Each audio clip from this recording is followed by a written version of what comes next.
Tonight, on Midnight Murmurs Radio, we begin with a quiet whisper drifting through the wooden halls of an old American folk tale. The candle that burned all night. A story whose flame glowed longer than the night itself, carrying secrets, memories, and echoes far older than the little town that tried to forget them. I'm Evelyn Blackwood, and I'll guide you through the soft shadows. Before we step into the story, take a moment to relax. Let your body find a comfortable place to rest. Let the surface beneath you hold your weight. Inhale slowly and exhale gently. Again, deep breath in and release. Allow your shoulders to loosen, your jaw to soften, your hands to melt against your pillow or blanket. Let the room dim around you, and imagine a warm, safe glow appearing in the darkness. A single candle flickering softly, waiting for your presence. Let that light guide you into a peaceful, cozy night. Now, the story begins. Imagine a small, mist-covered valley tucked somewhere between the rolling Appalachian Mountains and the forgotten pathways of early American settlements. The town of Willowmere sits quietly at the center, a place where history doesn't shout, it mumbles, sighs, and drifts like wood smoke in the air. People here live gently. They walk slowly. They keep traditions older than their grandparents, and when the wind turns cold in October, the townsfolk whisper their favorite folk tales, passing them from one porch to another. One of the oldest tales belongs to a house standing at the far edge of Willowmere, where the forest thickens and the rivers run deeper.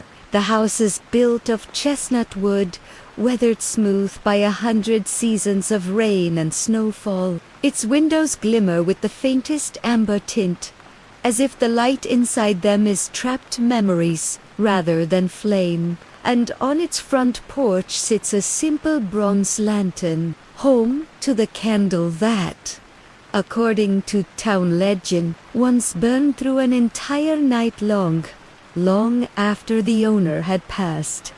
Most people brushed it off as a superstition, a fireside story to entertain restless children. But those who lived longest in Whit, the elders who still remembered the tragedies of the old coal roads, and the miners who never came home, would simply shake their heads and say, "Some lights stay because they haven't finished their work." Tonight, we drift back to the autumn evening when the tale truly began. A young school teacher named Mariah Ellison had just arrived in Willowmere, escaping the noise and stress of the city for a quieter life among the hills. She was gentle, thoughtful, the kind of person who kept her books wrapped in linen and her tea leaves in small jars labeled by hand. On her first evening in town, she took a slow walk toward the edge of Willowmere, curious about the stories she'd overheard, stories about a house that no one lived in, but everyone watched. The path to the house curved through tall, whispering pines. Their branches swayed overhead like old friends, greeting her arrival. The air smelled faintly of cedar and damp earth, a scent that seemed to ground her breath and release the last of her city worries. With each step, her pace slowed, her shoulders eased, and the crisp Appalachian air filled her with a comforting stillness. By the time she reached the clearing, dusk had settled and the sky had turned a soft violet blue. The old chestnut house rose quietly before her, its silhouette sharp against the tree line, and for a moment she simply stood there, listening.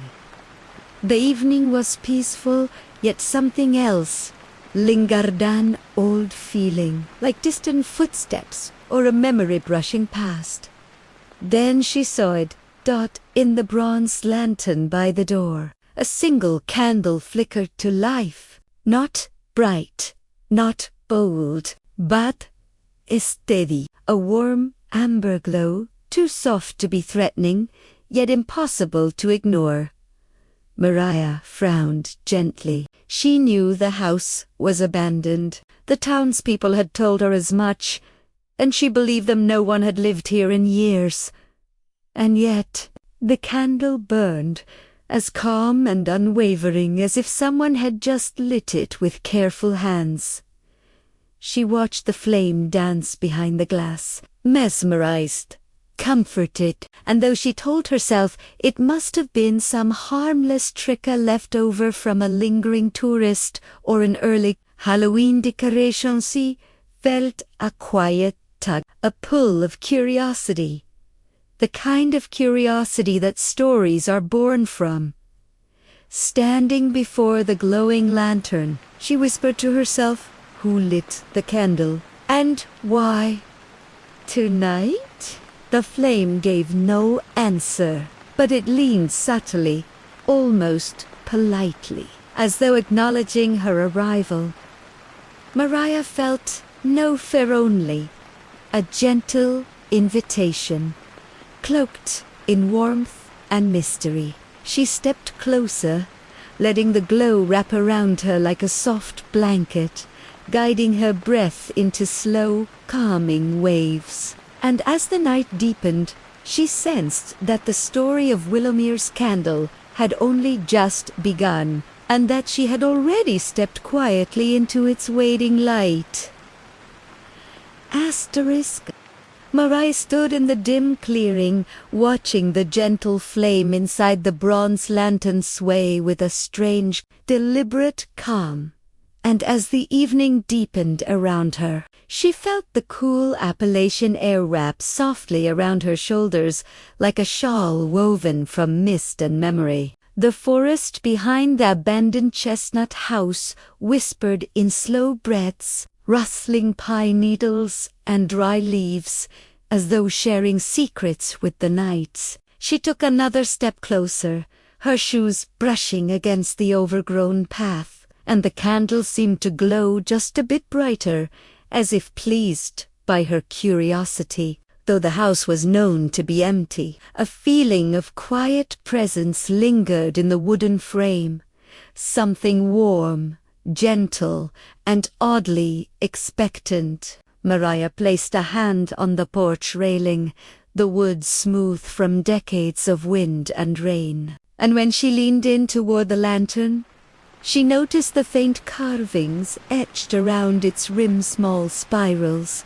tiny star shapes, and older symbols she didn't recognize, worn down by time but still holding some kind of story beneath their fading lines. The townsfolk had mentioned that the house once belonged to a healer, a woman named Eliza Thornwell, who lived nearly a century ago, known for her soft voice, her jars of herbs, and her uncanny sense for storms long before clouds gathered. Some called her wise, some called her strange, and after her quiet passing, the house had simply stood still, untouched but never feared, as though the earth around it understood that its memories had earned a respectful silence. Mariah had thought of this as folklore. Of course, just an old story meant to give the town its cozy charm. But now, watching the flame move in a calm rhythm, she felt a subtle shift in the air, like a gentle exhale from someone unseen. She reached toward the lantern, intending only to feel the warmth of the glass, but before her fingers touched it, the flame leaned again, this time sharply, intentionally tilting toward the door of the house as if pointing. Maria, froze. The flame held its angle for a breath, then returned to its upright flicker, serene a saber. Her heart beat a little faster. Not with fear, but with the charged stillness that comes from witnessing something that should not be but. She whispered to the night, "Is someone there?" But the only reply was the soft hum of the forest, a lonely cricket chirping near the steps,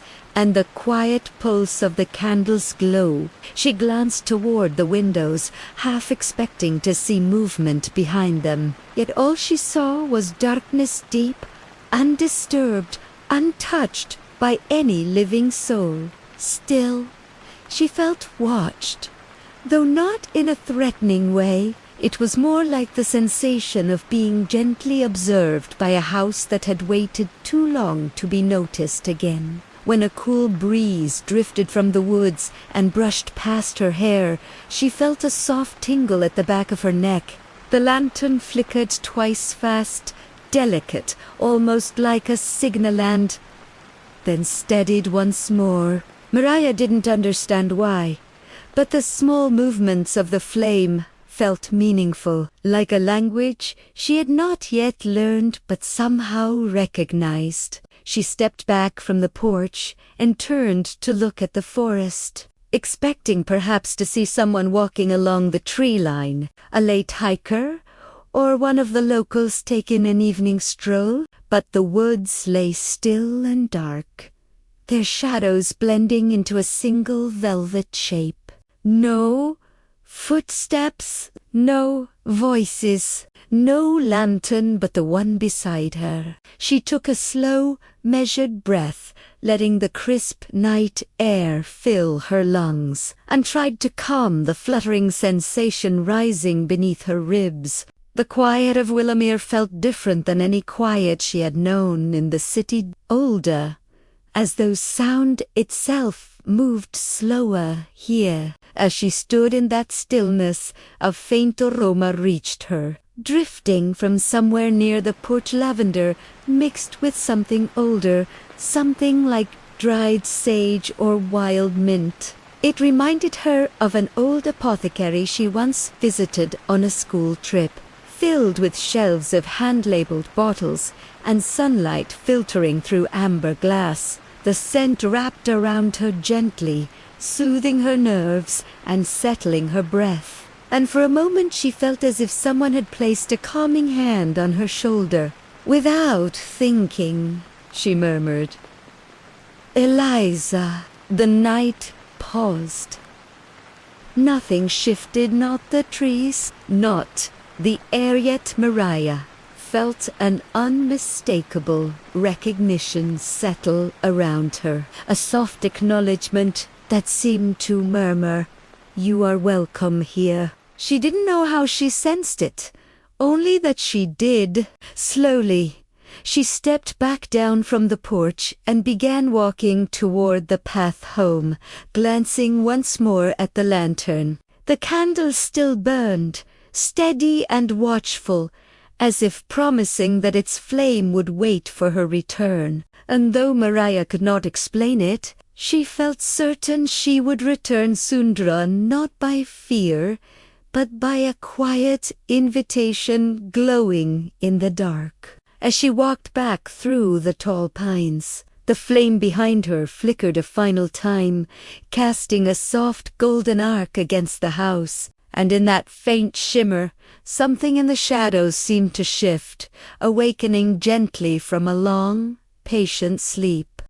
Mariah walked the narrow forest path back toward Willowmere, her footsteps slow and thoughtful, each one softened by the thick blanket of pine needles that had gathered over decades. The night around her had deepened into a soft, velvety darkness. Yet it didn't feel threatening. Instead, it felt like the kind of darkness that holds a warm blanket of silence, letting the mind rest and wander gently. The air carried the faintest echo of the candle's glow behind her, as though the memory of its light drifted along the path like a quiet companion. She kept glancing over her shoulder, half expecting to see the lantern glowing between the trees. But only the forest watched, her tall, calm. and faintly shimmering under moonlight that filtered through branches like liquid silver. As she made her way closer to town, she heard the distant trickle of the Willowmere Creek, moving slowly over stones rounded smooth by generations of water. The sound soothed her in an unexpected way, guiding her breathing into a slow, rhythmic pattern. She hadn't realized how tense she was until the gentle murmur of water seemed to wash the tension from her shoulders. By the time she reached the long wooden bridge leading into the town square, she felt cradled by the quiet Appalachian night, as though Willowmere itself had wrapped her in its sleepy embrace. The town sat still beneath lantern posts, shaped like old gas lamps, their warm yellow light painting soft halos.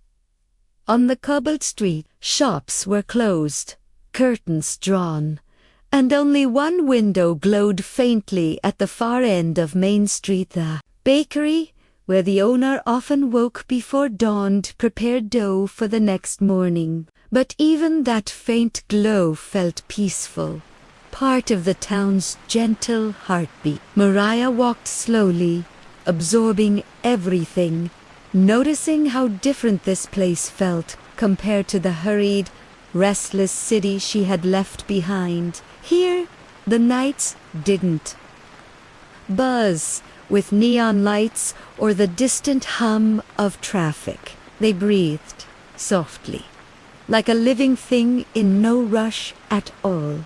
She liked the rhythm already. As she crossed the square, she paused beside the community bulletin board, its wooden frame carved with small folk symbols, oak leaves, horseshoes, tiny spirals like the ones she had seen etched into the bronze lantern. A curious shiver ran through her as she traced one spiral with her fingertip. She wondered if it was a local tradition, or something older, something that tied the town to stories far beyond what people casually admitted. She pulled her hand back gently, feeling the wood warm under her touch, then continued walking toward her small rental cottage at the edge of town. The cottage waited quietly beneath an enormous maple tree, its branches heavy with autumn leaves that rustled like soft paper in the wind. The porch light glowed weakly as she approached, fluttering once before steadying. She slipped inside, closed the door softly, and leaned back against it with a long exhale. The scent of faint lavender, her own bedside sachet, welcomed her like a familiar embrace.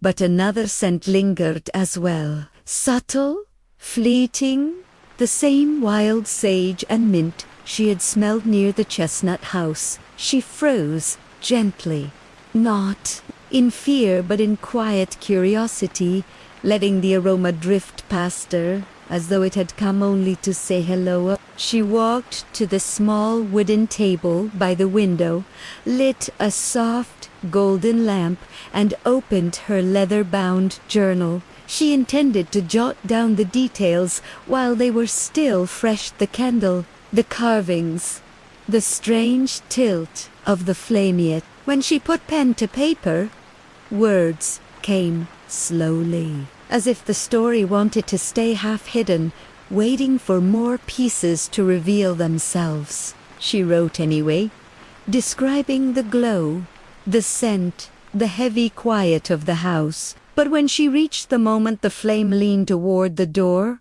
her hand hesitated. She stared at the page, feeling again that soft pull, that sense of being gently invited into a story older than herself. A distant owl called from somewhere beyond the maple tree outside, a slow, somber sound that seemed to echo through her chest. She set down the pen, closed the journal, and stared out the window. The town looked peaceful, bathed in moonlight, and for a moment nothing stirred. Then the porch light flickered again.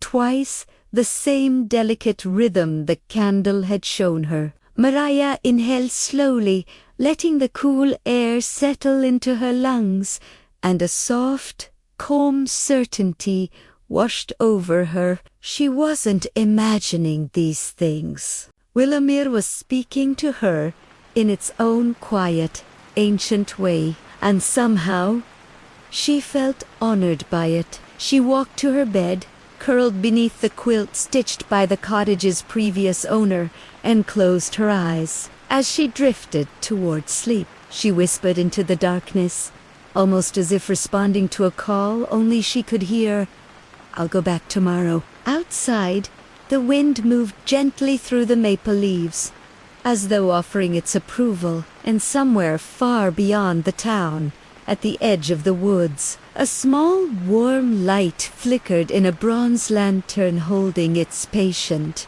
silent watch over the night. Morning arrived softly in Willowmere, the kind of gentle dawn that doesn't break the night, but slowly melts into it, like warm light seeping through a wool blanket. Mariah opened her eyes to the muted glow filtering through the maple leaves outside her cottage window, the patterns shifting lazily across the wooden floor as if the day itself were waking in slow motion. She stayed still for a moment, savoring the quiet, listening to the faint hum of distant birdsong and the rustle of early autumn wind brushing against the siding. But beneath all of it, she sensed something deeper, an echo left behind from the night before, a quiet pulse of memory reminding her of the lantern, the carving, and the subtle tilt of the candle flame that had seemed to acknowledge her presence. By the time she sat up and wrapped a soft shawl around her shoulders, her mind was already returning to the house at the forest's edge. She made tea slowly, the steam swirling upward in pale, dreamy wisps, and as she held the warm cup between her palms, she found herself whispering the name she had spoken in the woods, Eliza. It felt strange on her gentle, worn by the passage of time. She wondered who the woman truly had been, beyond the folk-tale sketches the townsfolk offered with polite half-smiles. As Mariah prepared for the day, she caught her reflection in the mirror, still sleepy, hair tousled, eyes filled with a quiet curiosity she hadn't felt in years. Something about Willowmere was awakening a softer part of her, a part that had been buried under city stress and busy routines. By the time she left the cottage, the sun had risen high enough to paint the streets in a peaceful gold. The bakery's warm scent drifted across the square, mingling with the cool morning air, and a few locals offered her kind nods as she passed. They were unhurried, grounded, as though the town itself taught everyone to breathe slower. Mariah made her way toward the schoolhouse, where she had started teaching only a few weeks earlier. The children were sweet, quiet, curious, and often shared stories passed down from their grandparents' stories of old mines, wandering lights in the forest, and whispered legends that danced between fact and folklore. Today, though, Mariah moved through her lessons as if part of her mind remained elsewhere, still walking among the chestnut trees, still standing before the lonely house with the watching lantern. During lunch break, she overheard two older teachers discussing the upcoming Willowmere Harvest Vigil, an old October ritual that involved lighting candles for those long gone, honoring both memory and mystery. The townsfolk rarely explained the ritual fully. They always said, "You'll feel it when you see it." Mariah tucked that detail quietly into her thoughts. When the school day ended, she stepped outside into a gentle breeze carrying hints of wood smoke and leaves. The Appalachian hills rose softly around the town, comforting in their ancient stillness, and she felt the pull again subtle but steady, guiding her toward the forest path. She walked slowly, as though drifting through a dream, her pace matching the rhythm of the wind brushing through tall pines. Every sound seemed amplified yet softened. The crunch of leaves beneath her shoes, the distant call of a hawk, the soft heartbeat of the earth beneath roots that had been growing for centuries. When she reached the clearing, the house stood exactly as she had left it, quiet, weathered, waiting. But something was different. The lantern still hung on the porch, but the candle was unlit now, dark and still. Mariah paused at the edge of the clearing, feeling a strange mix of disappointment and relief. She approached with slow steps, her heartbeat steadying with each breath, and when she reached the porch, she ran her fingers lightly along the worn symbols carved into the lantern. They felt warm to the touch, as though holding the last traces of a glow that had already faded. "Why did you light for me last night?" she whispered, knowing the question would go unanswered, yet feeling compelled to ask anyway. The air around her shifted gently, the kind of soft movement that might come from a distant breeze, but the forest behind her remained still. A faint scent curled into the air, the same blend of wild sage and lavender she had noticed before. It drifted past her slowly, settling around the porch like an invisible visitor. Mariah felt a quiet awareness washed over her, a sense that she wasn't alone, not in a frightening way, but in the way one feels watched over by something old and protective. She stepped toward the door of the house. The wood was worn, the brass handle tarnished, and yet the structure felt sturdy, rooted as deeply as the trees surrounding it. She didn't reach for the handle, she wasn't ready, not yet, but she rested her palm against the door, feeling the faint hum beneath her skin. It was subtle, almost imperceptible, but real enough that she drew in a soft breath, her heart slowing into a rhythm that matched the quiet pulse beneath her fingers. She pulled her hand back gently and stepped off the porch, giving the house a final look. "I'll be back," she murmured. The forest seemed to exhale in response. And as Mariah began her walk back toward town, she didn't see the lantern behind her flicker just once, though no flame burned inside it. The walk back to Willamere felt different this time, as though the forest around Mariah had shifted ever so slightly, leaning closer, listening more intently. The late afternoon sun had softened into a gentle amber haze that filtered through the tall pines in long, sleepy ribbons of gold. Shadows stretched quietly along the path, not ominous, just slow, relaxed, blending into the rhythm of the woods, like old friends settling into comfortable silence. Mariah kept one hand lightly brushing the rough bark of trees as she passed, grounding herself in their ancient steadiness. She felt calmer than she expected, no fear, no rush, just a deep, steady curiosity humming inside her, like an unseen thread connecting her to the house she had just left behind. As she neared the curve of the path where Willamere Creek trickled over smooth stones, she paused. The water sounded louder today, or perhaps it only seemed that way because she was listening more closely. She crouched beside the creek, letting her fingertips graze the cool surface, feeling the gentle pulse of the current. For a moment, she imagined the water carrying secrets. Downstream whispers from the mountains, echoes from forgotten stories, quiet fragments of people who had once walked these woods. The scent of sage floated past her again, faint and fleeting, carried on a breeze that hadn't stirred the branches. She lifted her head slowly, scanning the woods behind her. No movement, no footsteps. Whose the soft, patient breath of the forest. She straightened and continued walking, the scent lingering in the air like a reminder. By the time she reached the wooden bridge, small lanterns along Main Street were beginning to flicker to life, their warm glow stretching across the cobblestones.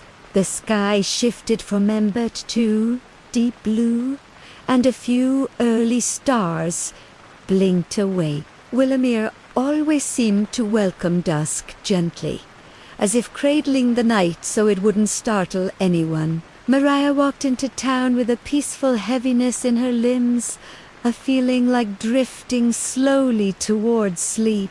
She passed the bakery, where the owner, Mrs. Alden, was carrying out a bag of flour. When their eyes met, Mrs. Alden paused, tilted her head, and said softly, "You walked near the old Thornwell house today, didn't you?" Mariah blinked. "How did ye?" Mrs. Alden gave a quiet, knowing smile. People feel different when they go there. Softer. Or quieter. Sometimes both. Mariah wasn't sure how to respond, so she simply nodded. Mrs. Alden added gently, "If you go again, dear, go with an open heart. That's all it asks of anyone." Mariah's breath caught slightly, but she thanked her and continued on. As she approached her cottage, she saw Mr. Harland, the town's unofficial historian, sitting on the bench beneath the maple tree, feeding crumbs to a cluster of sparrows. He lifted a hand in greeting. "Evening, Miss Ellison. You're looking thoughtful tonight." His voice was warm, slow, as though he matched his cadence to the town's unhurried pulse. Mariah hesitated, then asked, "Mr. Harland, what do you know about the Thornwell house?" He stopped scattering crumbs, rubbed his thumb along his palm, and considered her with a long, gentle look. "People still talk about it, I suppose," he murmured. "Old Eliza Thornwell. Healer, midwife, keeper of stories. They say she lit a candle every night, for travelers, for anyone lost or wandering. That house was a refuge." Mariah's heart beat soft. "And after she passed..." Mr. Harland shrugged softly. "Some say the candle never truly went out. Folks claimed they'd see it glow on certain nights when someone needed guidance." He paused, his gaze drifting towards the darkening forest. "Stories grow in the mountains, Miss Ellison, some with roots deeper than we understand." Mariah thanked him and stepped inside her cottage, her mind vibrating with quiet wonder. She lit her bedside lamp, poured a cup of warm chamomile tea, and settled into the small chair by the window. The evening settled around her gently, like a quilt draped over tired shoulders. Yet the moment she sipped her tea, another sensation brushed her awareness, the same soft pull she had felt last night, like her name being spoken from far away, not with sound, but with intention. She set the cup on the table, closed her eyes, and listened. The cottage was still. The wind outside whispered through maple leaves, and somewhere beyond the quiet veil of the town, the forest exhaled in a slow, deliberate breath. The pull grew stronger, not alarming, not demanding, just a warm thread tugging softly at her thoughts. She opened her eyes and glanced at the window. For a moment, she thought she saw a faint glow flicker along the distant tree line, a tiny golden spark that shimmered once before fading into the dusk. Her pulse steadied. "Ten softenet," she whispered, barely above a breath.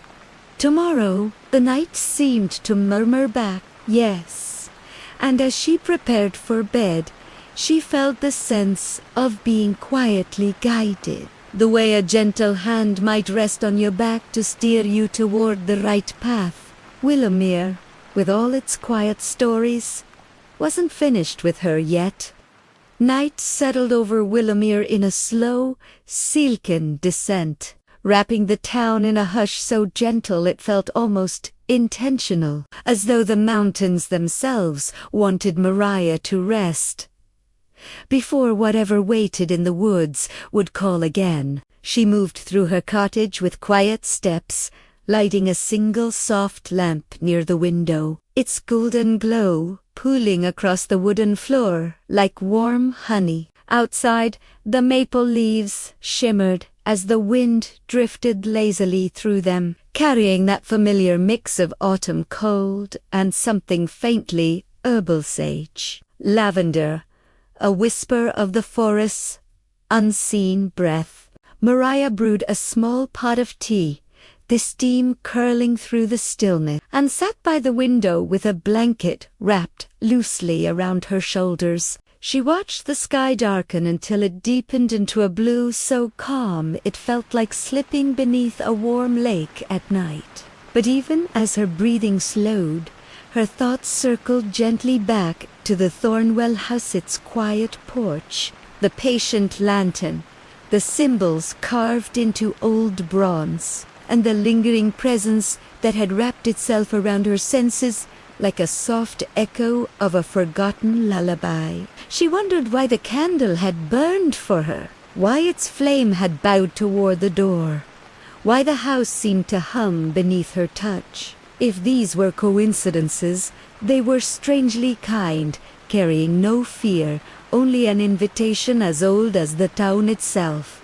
She found her journal again, opening to the page she had left half-finished. The ink from the night before looked slightly smudged, as though her restless dreams had breathed across the paper. She began to write slowly, not with urgency, but with the quiet instinct to honor what she had experienced. She described the house in details she didn't know she remembered, the way the ivy curled around the porch frame, how the boards creaked softly under her weight, the gentle glow that seemed to seep not just from the lantern but from the very walls. And then she paused, her hand hovering above the page, as another whisper of wild sage drifted into the room. It felt closer this time, as though someone had opened a door nearby. Mariah lifted her head, breath held, and listened to the delicate music of the night. Outside, the forest seemed to lean forward,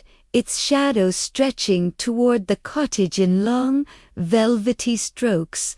The air didn't move, yet the leaves whispered, not with rustling, but with a strange, slow rhythm, as if the trees were breathing deeply in their sleep. A soft glow bloomed at the edge of her vision. Mariah turned her head slowly. Across the field behind her cottage, near the start of the forest path, a faint light flickered between the tall grass mall, golden and unmistakably candle-like. It pulsed, once, then again, a gentle, beckoning beat. Her heart fluttered softly, not with fear, but with recognition. She rose from the chair, feet moving as though guided by an old, familiar song. She slipped on her coat, wrapped the blanket around her shoulders like a shawl, and stepped outside into the cool night. The air greeted her with a comforting chill, brushing along her arms like invisible fingertips. As she approached the field's edge, the glow drifted backward toward the trees, as if leading her with patient intention. She followed without question, each step slow, quiet, dreamlike. The field gave way to the forest path, and the moment she stepped beneath the canopy, the familiar scent of sage deepened around her, weaving through the pines like an ancient, breath. The tiny golden light hovered ahead,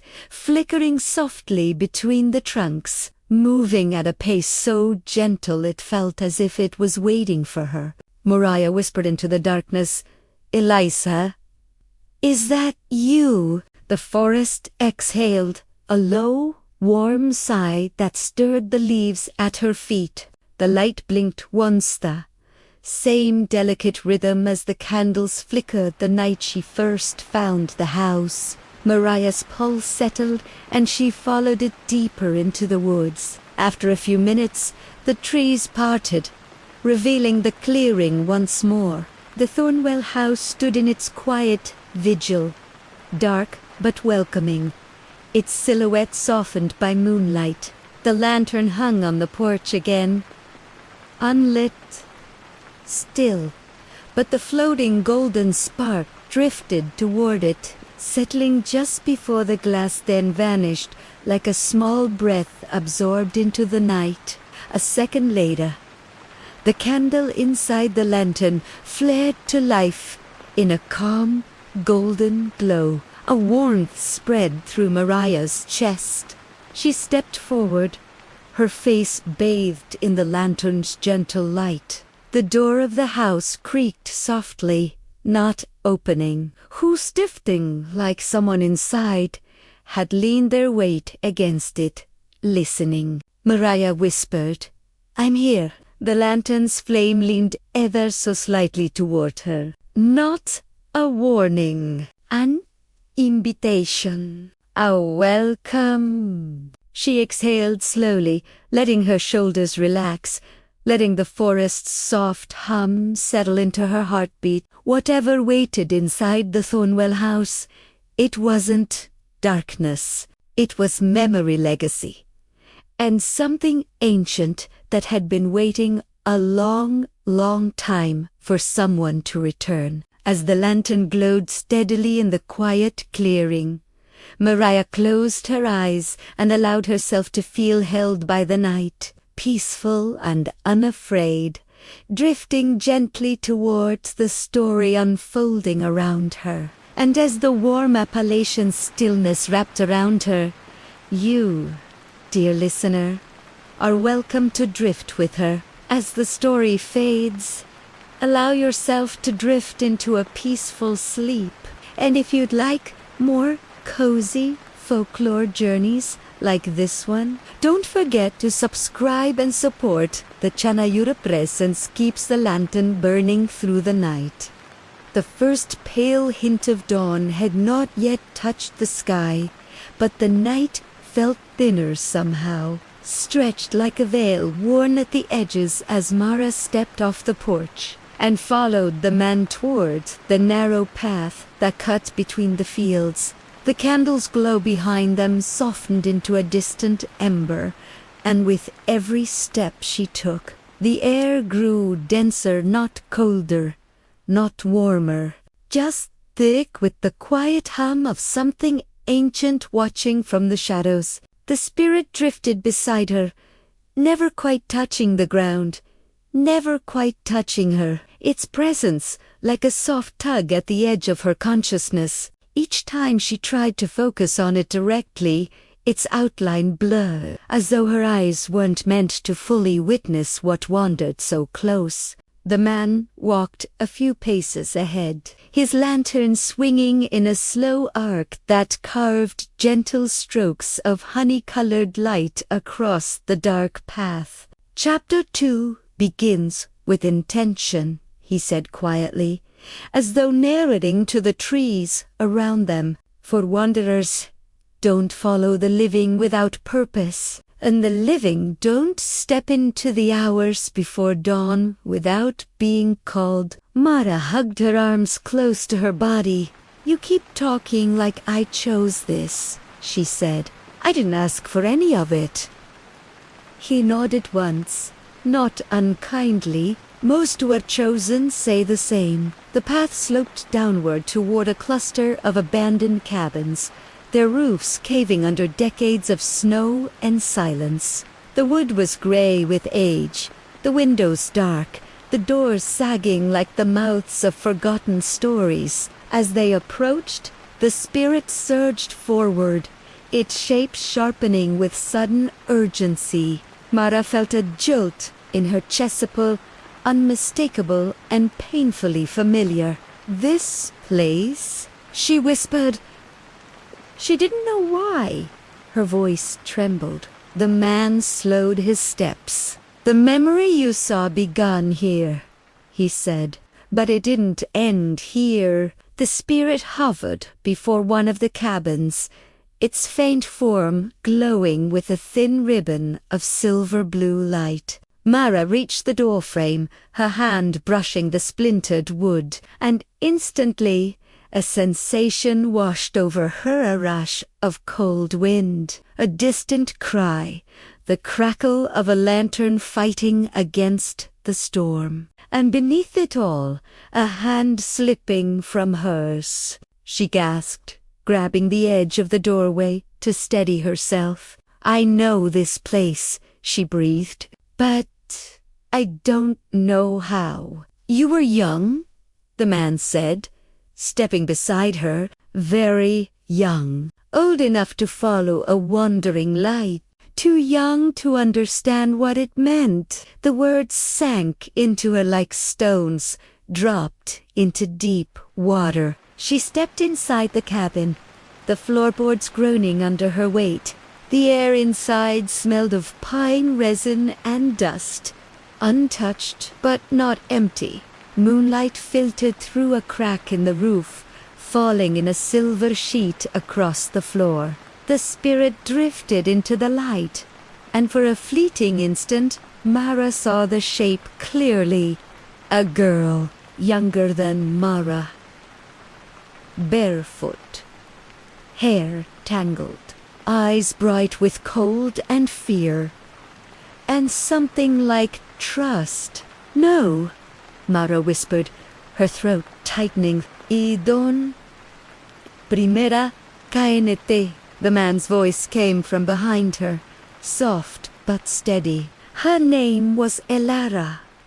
The name struck her heart with a force she could not explain. Something deep inside her unraveled. A memory flickered. She was small, maybe 6 or 7, lost in a snowstorm so heavy the world had turned into one endless white tunnel. She had followed a small lantern she thought belonged to her parents, but instead she found another child, alone, shivering, waiting for anyone to guide her out. But Mara had been too frightened, too cold, too young. The storm had swallowed everything, and in that blinding storm, Mara had run. Elara had not. Mara sank to her knees, her breath trembling out of her. "I left her," she whispered. "I left her there." The spirit girl drifted closer, her faint face lifted with a haunting gentleness that pierced Mara deeper than accusation ever could. The man crouched beside her. "You were a child," he said. "Children survive by instinct, not intention." But Elara tethered herself to the only warmth she remembered you. Elara reached out, her small hand shimmering with soft, silvery light. Mara hesitated, fear and guilt twisting like thorns inside her. "What happens if I touch her?" "Say, ask it." The man exhaled, slow and heavy. "You will see everything." Her last steps, her fear, her hope, the moment she lost her way, and the moment she found yours. Mara's hand trembled as she lifted it. Elira's glow brightened. The cabin around them seemed to darken, as though bracing for whatever truth was about to surface. And as Mara's fingers hovered a breath away from the spirit, the man whispered, "Before dawn breaks, you must decide. Will you guide her home or leave her wandering forever?" The soft, trembling glow of Elira's hand met Marazand. The world around them dissolved into blinding white. The world exploded into white. Not the harsh white of lightning or fear, but the soft, consuming white of snowfall so heavy it erased the horizon, the sky, the edge of the earth. Mara felt the ground vanish beneath her feet, felt her breath dissolve into the cold air, and suddenly she was no longer in the abandoned cabin. She was standing in the heart of a storm she recognized with a terrifying clarity. Snow whipped around her in fierce spirals, the wind howling like a creature made of teeth and grief, and she felt the childlike panic rising in her throat, the same panic she had felt all those years ago. But she wasn't alone this time. Beside her, Elara stood small and trembling, her spirit form flickering between memory and presence, between the girl she once was and the wandering soul she had become. Her eyes, though blurred, held a depth Mara had never seen, a plea wrapped in innocence. Mara reached for her, the wind nearly knocking her off balance. "Elara," she whispered, the name cracking through the storm like a fragile lantern flame. "I'm here now." The snow shifted, swirling in sudden patterns, and Mara realized she wasn't just seeing Elara's memory, she was inside it. Each gust of wind carried fragments of sound, a distant voice calling a child's name, the snap of branches heavy with frost, the soft, trembling sobs of someone who was trying so hard to be brave. Elara turned toward her, and the storm grew quieter, just enough for Mara to hear the faintest echo of the girl's last living thoughts. "Don't leave me. Please, don't leave me." The words echoed like bells buried under snow. Guilt constricted Mara's chest. "I'm not leaving," she whispered. "Not again." She reached out, taking Elara's small hand this time without hesitation, and a surge of warmth coursed through both of them. A warmth that felt impossibly out of place in the icy memory. This storm trembled. The scene around them flickered, blurred, and then sharpened again. Mara saw herself young. Mara stumbling through the snow, crying, terrified, clutching her coat too tight as she ran toward the dim glow of a distant lantern. Elara followed her, calling after her, each step slow and weakening as the cold seeped deeper into her tiny frame. Mara watched in horror as her younger self disappeared into a wall of white, leaving Elara alone, trembling, clutching her frozen fingers to her chest. "I didn't know," Mara choked out. "I didn't understand. I was just a child." Elara looked at her, her expression softening as though she wanted to say she understood. The storm around them groaned, the memory wavered, and suddenly Mara felt a force pulling them forward, drawing them deeper into the truth Elara had carried for years. The white dissolved. The storm faded. Now they stood before the crooked lantern pole from Mara's fractured memory, the flickering light casting long, trembling shadows across the snow. Elara approached it, her steps light, almost weightless. She reached out, touching the lantern, and the flame inside brightened, then split, sending a ribbon of golden light curling toward Mara. It wrapped around her like a gentle tether, warm and glowing. A voice rose behind her. "This is where she waited," the man said. "Tug ewasanti." Truly there he was appearing inside the memory, like a figure stepping through fog. She stayed by the lantern, believing someone would come back for her. When no one did, She followed the last warmth she remembered. The truth settled in Mara's bones, heavy but somehow relieving a wound finally naming itself. She knelt beside Elara, her breath misting softly. "I can't change what happened," she whispered, her voice breaking, "but I can keep my promise now.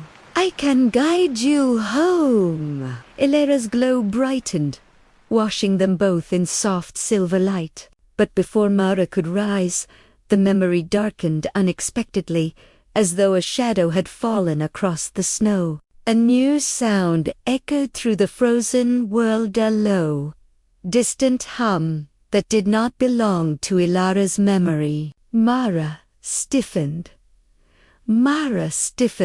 The man glanced around, his expression tightening. "They're here," he said. The wind sharpened, slicing through the quiet like a blade. Shapes appeared at the edge of the memory toll, blurred, faceless wonders, drawn to the warmth Elara had created. They drifted closer, slow and searching, their forms wavering like smoke caught in a cold draft. Mara clutched Elara's hand. "What do they want?" she whispered. The man's lantern flared with a warning glow. "The same thing all wanderers want," he said. "A place to rest, a memory to claim, a life to borrow." The shadows crept closer. The snow thrashed. Elara's light pulsed, frightened, and Americana. This memory was no longer safe. They had to get out before the wanderers reached them, before dawn lost its chance to save her, before Elara's story slipped into darkness once more. The snowstorm twisted violently as the shadowy wanderers pressed closer, their blurred forms bending and stretching like smoke, longing to become solid. Mara tightened her grip on Elara's small hand, feeling the spirit tremble beside her. The memory around them rippled, as though the world itself feared what walked toward them. The man's lantern glowed fiercely, but even its warm radius trembled under the pressure of the approaching figures. "We need to leave the memory," he called over the rising howl of the wind. "Now, Mara, if they reach you here, they won't just touch the memory, they'll touch you." Mara felt the cold climb her spine like a hand closing around her vertebrae. "How do we get out?" Shoot. The man pointed to the lantern pole where Elara had once waited for salvation. "The light is the exit. It's the tether between her past and your present. Take her to it." But the wanderers were already moving faster, drawn to the warmth pulsing from Elara like moths to a flame. Their faceless heads tilted, their arms extending with slow, hungry grace. Mara lifted Elara into her arms, surprised by the weight, not heavy, but real, as though the memory itself had given her enough substance to be carried. "Hold on," she whispered to the trembling girl. "I won't let you go again." Elara's small fingers clutched the fabric of Mara's coat, and together they pushed through the snow, each step fighting the wind that tried to shove them backward. The lantern light ahead flickered, dimmed, then brightened again, as if encouraging them forward. But the storm shifted. The wanderers drifted faster, closing the distance in unnatural glides. Their shapes blurred into streaks of darkness slicing between flakes of snow, silent except for the low hum that grew louder, pressing inside Mara's skull like a foreign thought, trying to claim space. "Don't listen," the man warned, his voice echoing strangely, as if he were speaking through layers of glass. "Their call only becomes a voice if you let it," Mara tried to focus on her footsteps, but the hum vibrated beneath her heart, whispering sensations rather than words, a longing, an emptiness, a yearning for warmth, for memory, for anything to cling to in the endless cold of wandering. "No," she whispered fiercely, "this warmth belongs to her, not you." The nearest wanderer twisted its elongated head toward her, its form shuddering in a way that felt like a silent cry. Snow spiraled around it, bending toward its emptiness. Elara whimpered into Mara's shoulder. Mara tightened her hold. "Almost there, sweet girl." Almost, but the ground beneath them shifted suddenly, rippling like snow turning to water. Mara stumbled, nearly falling, as the memory is cracking under the presence of too many wanderers, trying to force their way into a moment that had never belonged to them. The man rushed forward, his lantern blazing as he swung it in a wide arc.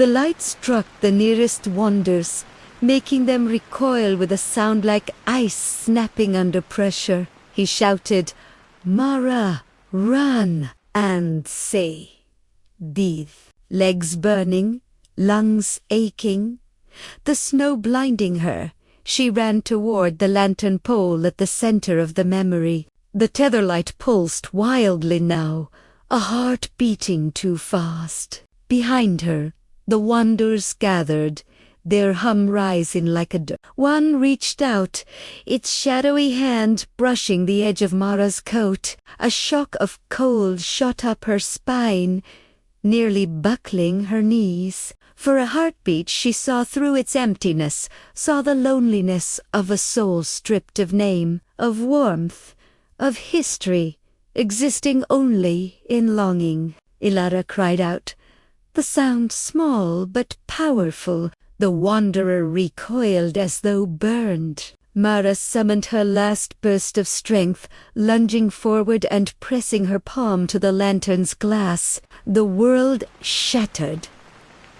The storm, the snow, the cold all tore away like a sheet ripped from a bed, replaced with the dark, creaking air of the abandoned cabin. Mara collapsed to her knees, gasping, still clutching Elara tightly.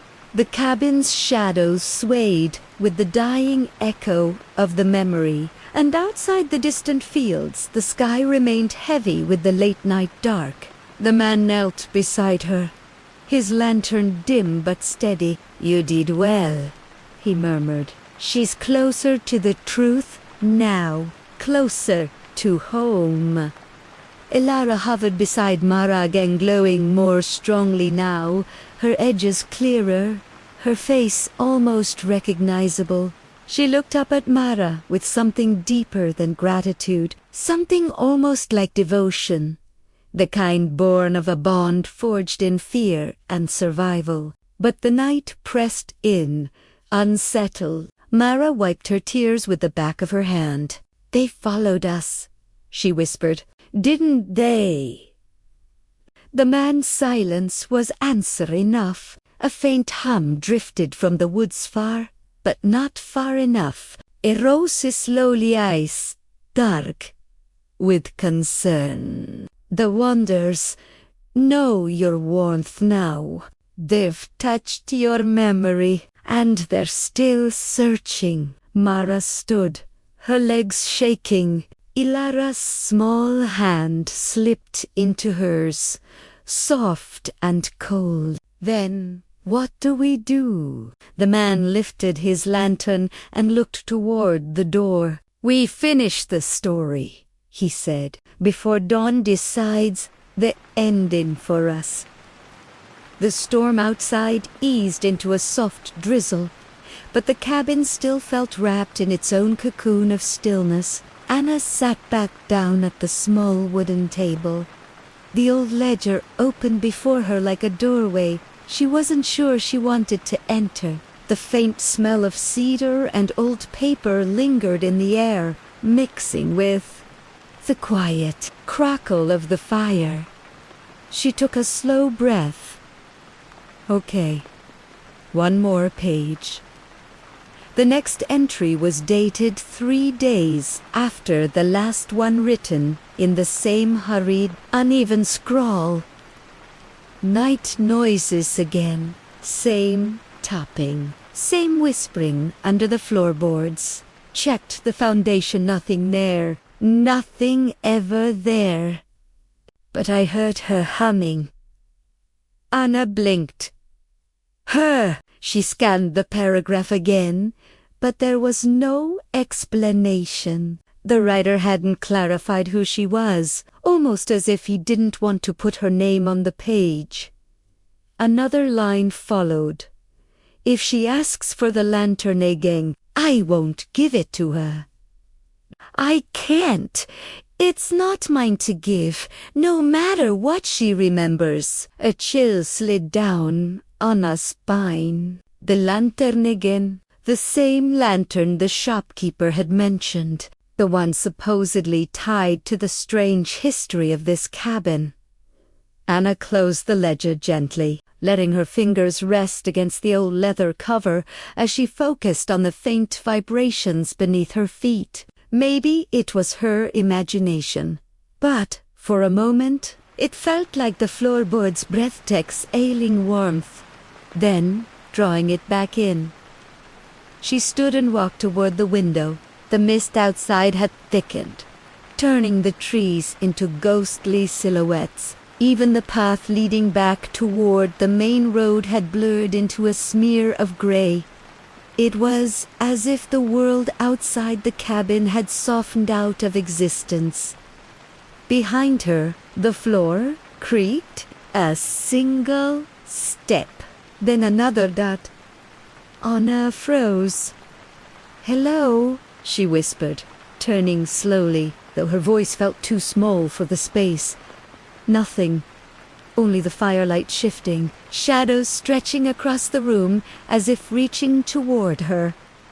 She swallowed hard. The rational part of her mind insisted it was just the cabin settling after the rain. Old wood. Ood. Temperature changes. But something deeper, something quiet. The creaks had been deliberate. She approached the bookshelf on the far wall. Most of the books were damp or warped from age, but one spine stood out. A faded green journal squeezed between 2 worn-out field guides. Unlike the ledger, this one had no label. Anna hesitated only a moment before pulling it free. Dust fluttered from the cover.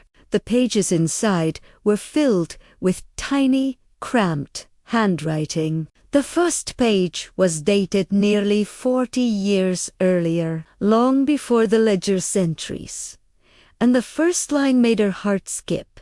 She came back last night, standing at the foot of my bed. She didn't speak, but the lantern glowed in her hands like it always did. Anna sank into the nearest chair. Another mention of her, and the lantern. She flipped through several pages, her pulse quickening as she scanned more entries, each one describing strange sightings, nighttime visits, the hum of a soft lullaby, the flicker of a lantern's light through walls where no lantern should be. One entry, shorter than the rest, stood out like a warning. When she returns, don't follow the light. She's not trying to guide you, she's trying to remember you. Anna sat back slowly. Remember her? What did that mean? She rubbed her temples. The earlier conversation with Mr. Halle, the shopkeeper, drifted back into her mind the way he spoke of people disappearing in these woods, drawn to things they shouldn't see, especially after dark. Asterisk. She shut the journal and placed it carefully on the table, beside the ledger. Then she noticed something. The humming dot so faint she thought at first it was wind slipping between the cabin planks, but wind didn't form a melody. Wind didn't rise and fall like a lullaby. The sound came from the hallway. Anna moved slowly, her bare feet silent against the floor. The hallway was dim, the light from the living room fading behind her. The humming grew. Clearer, not loud, but close. Near, almost, right beside the door to the bedroom. Her hand trembled as she reached for the doorknob. The humming stopped. A breath of cold air slid from beneath the door, brushing over her toes, like something alive. Then, just 3 gentle taps from the other side of the door. Anna stumbled back, her pulse thundering. The taps were soft, almost polite, but unmistakably human. She forced her voice to stay steady. "Who's there?" Silence. She took another step back, her breath uneven, and her foot bumped against something on the floor. She looked down. The lantern dot. The same old Bresson lantern from the shelf. Earlier, except she was certain she hadn't touched it. And now it was sitting in the middle of the hallway, its glass flickering with a flame that hadn't been lit in decades. Anna stared at it, terrified and mesmerized all at once. The flame inside swayed gently, like it was breathing or beckoning. She backed, a waist low, careful, never looking away from the lantern as something inside the bedroom scraped softly across the floor. A chair, a foot, something heavier. Anna didn't wait to find out. She turned and rushed back into the main room, heart pounding, breath shallow, and grabbed the ledger and the journal. The cabin felt smaller now, closer, alive. And she knew with absolute certainty the night wasn't done with her yet. Anna clutched the 2 old books against her chest, feeling the uneven texture of their weathered covers as though they held a pulse of their own. The fire crackled weakly behind her, its light retreating into low embers, as if the room itself wanted to dim. The lantern in the hallway still glowed faintly, its flame too steady to be natural, yet too gentle to feel threatening, at least at first glance. She paced backward until her shoulders brushed the cold wall near the kitchen counter. She didn't dare look toward the bedroom door again. Whatever had scraped across the floor was still in there. She could feel it as surely as she felt the hum of her own heartbeat. Her breath fogged faintly in the air. The temperature had dropped, suddenly and sharply, as though something unseen had exhaled through the entire cabin. Anna opened the ledger again, flipping through its pages with trembling fingers, until she found an entry she hadn't noticed before, a short note tucked between longer paragraphs. Almost lost in the margin. If the lantern moves, do not touch it. It only brings what remembers you. Her eyes darted toward the hallway. The lantern hadn't just moved. It had appeared. Placed neatly in the center of the floor like an offering, or an invitation.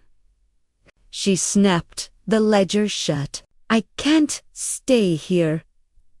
The thought cut through her panic like a blade. She grabbed her jacket from the hook and stuffed the journal inside. She hesitated, then slid the ledger in as well. Whatever was happening in this cabin, whatever had been happening for decades. 2 books were the only pieces of evidence she had. A soft thump came from the hallway.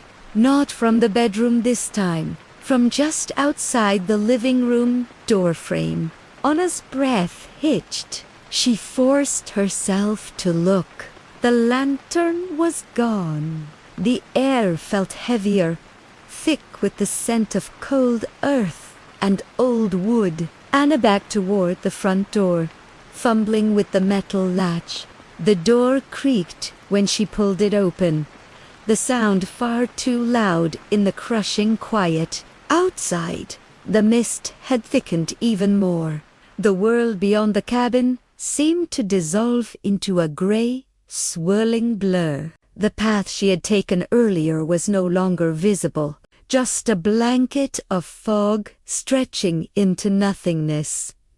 But staying inside was no longer an option. She stepped out onto the porch. The wooden boards groaned under her weight, and for a moment she feared they would answer her with another echo of that distant humming. She closed the door behind her, but not all the way. The frame refused to latch, as if the cabin itself didn't want to let her leave completely. The wind drifted from the trees, carrying a faint metallic scent. Damp leaves clung to her boots as she stepped off the porch. She turned toward where she thought the path should be, then stopped. A light shone through the fog. Small, flickering, mobbing, slowly. At first, relief washed through her. Another hiker, maybe someone from the nearby town, someone who could help her get back. But the relief drained as quickly as it came. The flicker was too steady, too warm, too familiar. It was the lantern. Floating, no, not floating, held. The outline of a figure moved behind the mist, barely visible, the shape of a hand curled around the lantern's handle. Anna staggered back. No, no, no, no, no. The figure stood still, the lantern held just at the edge of visibility. The fog seemed to press around it, hiding every feature but the warm glow of the flame. And then music. A soft, trembling hum, the same lullaby she'd heard through the bedroom door. It drifted through the air, threading between the trees and wrapping around her like cold fingers. Anna spun and ran. Branches scraped her arms as she pushed blindly through the undergrowth. The mist resisted her, clinging to her clothes, pulling at her like thick webs. She didn't know where she was going, only that she had to move. Behind her, the humming grew louder, closer. The light bobbed through the fog, matching her pace no matter how fast she ran. Anna's lungs burned as she broke through a cluster of wet branches and stumbled into a clearing. A half-rotted fence leaned crookedly near the edge. Beyond it stood an old, collapsed shed. She ducked inside without thinking, her breath ragged. Darkness swallowed her. She pressed herself against the wooden wall, her heart hammering against her ribs. The humming drifted into the clearing outside. Slow, patient, searching.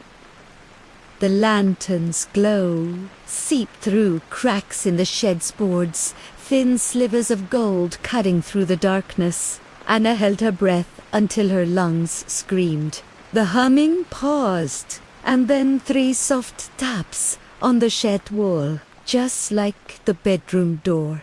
Right beside her, Anna squeezed her eyes shut as the lantern's glow brightened against the boards. Something whispered her name. Not loud, not threatening, just familiar enough to terrify her. And the night held its breath, waiting for her to answer. Anna didn't move. Not when the second whisper came, brushing her ear like a memory she didn't want to claim. Not when the lantern's glow pulsed softly through the wooden slats, as though the light itself were breathing. The shed felt impossibly small, there thin and old, tinged with a scent light extinguished candles. She pressed a hand over her mouth to quiet her breathing. Though each heartbeat thudded loud enough, she was certain the thing outside could hear it. Another tap sounded slow, deliberate, the weight of a knuckle against wood, patient in a way no living person ever could be. The humming resumed, quieter now, almost gentle, as if trying to coax her out. For a moment, Anna had the strange, dizzying sense that the sound wasn't coming from outside at all, but from somewhere deeper buried inside the walls, or the floor, or the stale air wrapped around her. She clutched the ledger and the journal against her chest, gripping them like someone gripping the last thin rope above a dark drop. Te ledger, te eternal. The truth behind decades of stories and warnings and vanished travelers. She tried to steady her breath. Then the whisper came again, her name. Soft, trembling, but clearer this time, as if the fog itself had learned how to speak. Anna forced herself to inch backward toward the rear of the shed, hoping for an opening, a loose board, anything she could slip through. Her hand brushed a crack in the wall, wide enough for air, but not for her. Her fingers trembled, tracing its edge, and then the lantern's glow dimmed, flickered, vanished. The fog outside fell silent. No humming, no footsteps. Acoustical, crushing stillness of the old clearing. Anna's pulse roared in her ears. Se waited. A minute passed. 2. She slid a hand up the ledger's spine, reassuring herself it was really there. That's it. Adanti imagined everything. Slowly, she rose to her feet, the boards under her creaking in protest. She tiptoed toward the shed's entrance, bracing herself for the lantern's sudden reappearance. But outside, the world was emptied of light. The clearing lay still beneath a veil of fog. The trees, little more than faint silhouettes. She stepped out, her shoes sinking softly into damp earth, her breath puffed in small clouds. The air was colder yet strangely lighter, as though some tension had lifted or simply moved elsewhere. The path, barely visible beneath dead leaves and mist, wound toward the cabin, and she knew she had to return. Not because she wanted to, but because the books in her arms were beginning to feel heavier, as though something inside them was waiting to be set down where they belonged. Finish it, Ethel whispered, not in words but in the tug of her instincts, or it will finish you. Anna made her way through the fog, pushing past low branches and tall grasses. The cabin emerged like a dark silhouette from an erased painting. Its windows were dark. No lanterno, no flicker of movement, no humming. The door she had left slightly open was now completely closed. That somehow chilled her more than anything else. She swallowed hard and reached for the handle. The metal felt warm. Warm. The door opened without resistance, swinging inward with a whispering sigh. Inside, the air was still cold, but not as biting as before. The cabin seemed to be waiting. She walked to the table where she'd first found the books. A small circle of melted wax stained the wood, though she hadn't lit anything there. She set the ledger down, the journal next to it. The moment her fingers left the covers, the temperature shifted. Warmer, softer. A long, low creak drifted from the hallway, not the ominous kind she'd grown to fear, but something settling. Like the last exhale of a house that had been holding its breath for far too long, Anna stepped back. "If that's what you wanted," she whispered, though she wasn't sure to whom. "It's yours." The candles on the mantel flickered to life, not violently, not soothingly, one by one, as if grateful, as if relieved. The glow spread gently across the room, touching every corner with a warm, golden calm. Anna felt her muscles unclench for the first time since the sun had gone down. A soft breeze swept through the cabin, not cold, not eerie, just a tired whisper of wind moving through old wood.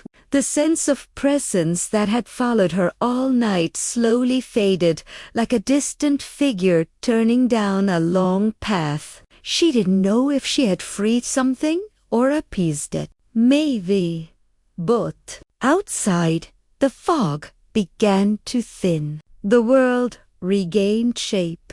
The forest breathed again. Anna exhaled deeply, letting the warmth of the soft candlelight settle into her bones. She picked up her pack, slung it over her shoulder, and whispered into the stillness, "I'm leaving now. No answer?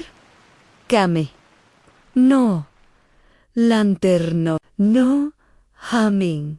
Just quiet, peaceful, at last." As she stepped outside, dawn's first pale light crept through the trees. The cabin behind her stood silent, its windows reflecting the soft gold of morning. She walked down the path, each step carrying her farther from the long night.